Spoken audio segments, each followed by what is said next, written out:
Hey, salut tout le monde, c'est Greg, j'espère que vous avez la forme. Aujourd'hui, on se retrouve du coup sur la suite de ces reviews. Désolé du petit retard, il y a eu pas mal de projets, donc c'est vrai que ça a un petit peu repoussé, ralenti un petit peu la cadence à ce niveau-là. J'ai l'impression que je dis ça à chaque review, mais du coup, j'étais plutôt content de voir que l'activité fonctionnait bien et que ce début d'année, que je pensais plus calme, et du coup, finalement, a été un petit peu plus dynamique. Alors, je vais essayer de me dégager un petit peu plus de temps afin de pouvoir fournir du coup les dernières reviews qui sont encore en attente.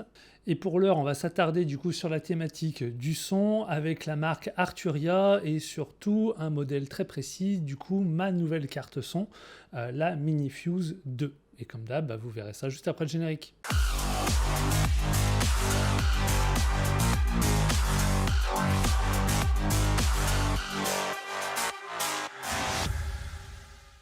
Ça y est, la reprise, ça me manquait un peu quand même. Je vous cache pas que les projets étaient extrêmement présents, ce qui m'a laissé quand même beaucoup moins de temps que prévu. En général, sur ma chaîne, on traite beaucoup de la partie photo comme vidéo, mais très peu de la partie sonore. On a déjà vu un petit peu quelques tests sur la partie micro-canon.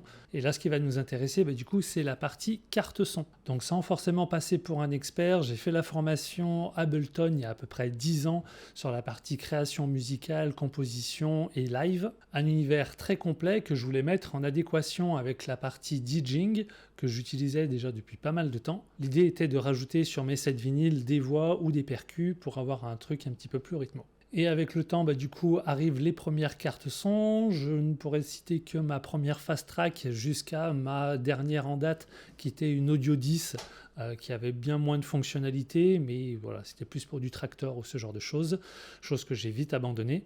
Et là, du coup, les besoins en termes audiovisuels, plus un petit peu de créa à droite à gauche, surtout des enregistrements, me font passer du coup sur une marque que du coup j'observe depuis pas mal de temps, pas spécialement que sur la partie carte son, parce qu'on verra un petit peu, je vous mettrai le lien du site, sur la partie de la création sonore avec les synthés virtuels comme des synthés physiques, avec tous les packs qui existent, tous les softs qui proposent, encore une fois pour de la créa, ça peut être que des bonnes choses pour les compositeurs de musique.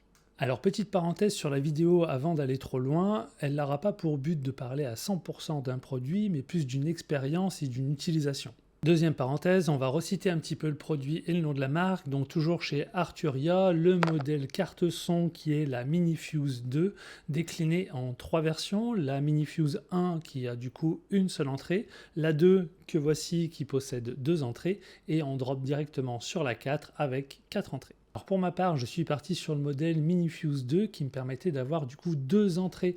Là du coup, dans cette config, j'ai déjà un premier micro XLR qui est branché en direct sur la voie numéro 1 et j'aurais très bien pu brancher une deuxième source pour un deuxième orateur. Allez, je vous propose de faire le tour un petit peu de cette carte son. À l'extérieur, du coup, au dos, on va retrouver l'USB-C qui permet de charger et de faire la partie transfert de données.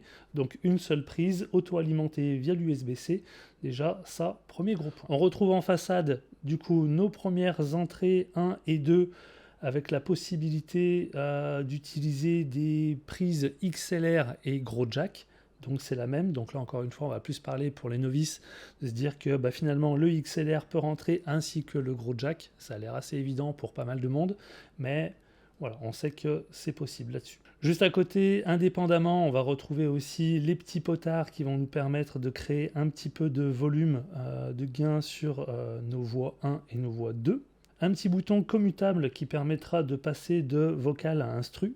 Et celui que moi j'utilise, du coup, vu que je suis sur un micro en 48, et du coup, je l'ai alimenté. Je passerai un petit peu plus rapidement sur le fait que tu puisses moduler un petit peu ton gauche-droite, une partie moniteur. Je vois que tu as aussi un bouton direct mono et le classique gros jack pour le casque qui fonctionne aussi très bien avec le petit adaptateur et le petit volume pour du coup avoir ton retour casque au besoin. Sur la partie arrière, on va retrouver directement notre USB de charge transfert, un deuxième gros USB qui est à mon avis dans la même veine de transfert et de charge. On y retrouve du coup le classique MIDI in, MIDI out et surtout la partie output, on va pouvoir directement l'envoyer sur nos moniteurs si besoin. Donc en gros, tout ce qu'on a besoin sur une carte son. C'est petit, c'est léger, c'est pas bruyant, pas encombrant. Personnellement, moi je le laisse sous l'un de mes moniteurs. Et hormis le fait de l'utiliser sur les captations un petit peu de review, découverte produit comme maintenant, j'en ai surtout eu besoin dans 2 cas de figure. Le premier, c'était un gros clip où il y avait des voix off qui étaient diffusées directement au zénith, donc avec un système son extrêmement précis. Donc encore une fois, le fait d'avoir une captation propre était extrêmement importante pour moi. Et le deuxième, j'avais besoin d'une config portative, donc je suis parti en mode PC portable plus carte son auto-alimentée, donc c'est encore une fois super bien, et j'ai pu utiliser du coup l'ensemble de mes micro-canons pour aller faire de la captation de sons vraiment très précises, de café, de sons vraiment très très précis, pour revoir un petit peu toute l'évolution de ce projet. Bref, je ne saurais que vous le conseiller, c'est un produit avec lequel je vais avoir encore du plaisir à travailler, pas que sur de la capta comme maintenant, vraiment sur d'autres projets, j'attends que ça fleurisse un petit peu plus et j'aurais hâte de la sortir là-dessus. Je vous invite encore une fois à aller jeter un petit coup d'œil, c'est pas que pour les preneurs de son, il y aura vraiment toute la composition, création musicale, que ce soit du Ableton, que ce soit du Logic, que ce soit du Live, que ce soit n'importe quel autre soft de création sonore, ça peut être que des plus de pouvoir intégrer facilement nos voix, d'intégrer nos instrus, voilà, quelque chose de complet et quelque chose de... Voilà, on va parler peut-être de la douloureuse, mais pas spécialement. J'ai trouvé que c'était relativement accessible. Pour un produit neuf, la Minifuse 1, qui est, sans dire de conneries, sur le site internet, elle démarre à 99 €. La Minifuse 2, elle est à 150 balles. La 4, j'ai plus en mémoire, mais du coup, c'est des prix qui sont relativement accessibles pour toutes les possibilités que ça pourra nous offrir derrière. Bref, j'espère que cette découverte produit de ce label que je lorgne depuis un petit moment dessus et du coup nouvelle arrivée dans ce setup-là, j'espère que ça vous aura permis de voir un petit peu plus. Alors encore une fois, on n'est pas rentré vraiment en détail dans les specs là-dessus, j'aurais pas cette prétention-là. Là, ce sera vraiment de découvrir mon utilisation et le pourquoi du comment. Sur ce, je vous dis, gardez de bons branchements, mono, stéréo, vous faites comme vous voulez, et puis on se dit à la prochaine, avant d'être dérangé. Je vous dis à la prochaine sur de futures reviews. Ciao, ciao!